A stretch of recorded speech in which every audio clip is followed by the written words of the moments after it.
ইলিশ মাছের ঝোল করব। তো আপনার আগে কাঁচামরিচের পেঁয়াজটা বেটে নিছি, ব্লান করে নিছি। তো দিয়ে দিলাম। আমি এটার ভিতরে খুবই কম মশলা ইউজ করব।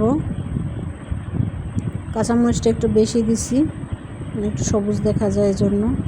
একটু মরিচ দিয়ে দিলাম, জাস্ট হাফ চামচ, মানে একদম চামচ দিয়ে একটু একটু নিছি, তো এই জন্য 2বার দিলাম। হলুদটা একটু বেশি দিব, মানে কালারটা যাতে সুন্দর হয়। 1 চামচ মতো দিলাম।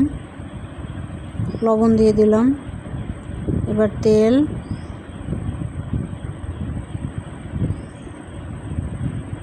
একটু কুচানো পেঁয়াজ দিয়ে দিলাম। কারণ আসলে মশলার ভিতরে আপনার মানে মশলাটাই আপনার খাইতে বেশি ভালো লাগে, ঝোলটা বেশি ভালো লাগে। ঝোলটা বাড়ানোর জন্য তো একটু পেঁয়াজ কাঁচামরিচ বেটে দিলাম। বাড়তি মশলা তো বেশি দিব না। আর একটু পেঁয়াজ বাড়িয়ে না দিলে দেখা যায় আপনার ঝোলটা কীভাবে হবে।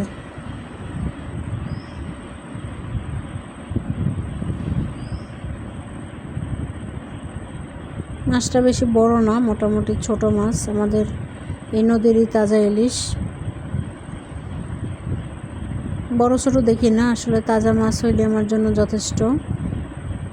বরফ দেওয়া মাছ আমি খেতে পারি না ওরকম। এটা কোনো আপনার ইয়ার কথা না, এটা আসলে ছোটোবেলা থেকে খেয়ে অভ্যাস, যার জন্য।